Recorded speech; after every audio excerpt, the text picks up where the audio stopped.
কখনো কি এরকম মনে হয়েছে আপনি নিজের ভিতরেই হারিয়ে গেছেন? চারপাশে সবাই আছে, তবুও মনে হচ্ছে আপনি একা। প্রতিদিন জীবনের সাথে যুদ্ধ করছেন, তবুও শান্তি পাচ্ছেন না।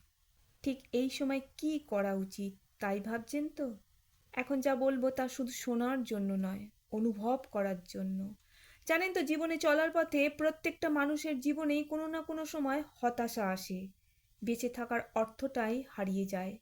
ঠিক এই অবস্থায় কিভাবে মনকে শান্ত করা যায় সেটাই ভাবার বিষয়।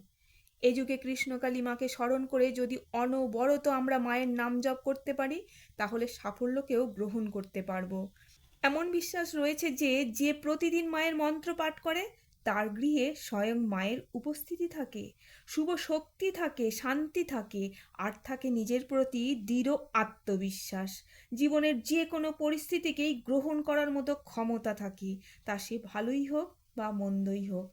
মন্ত্র উচ্চারণের ফলে আপনার জীবনও বদলে যেতে পারে, মনও শান্ত হয়ে যেতে পারে।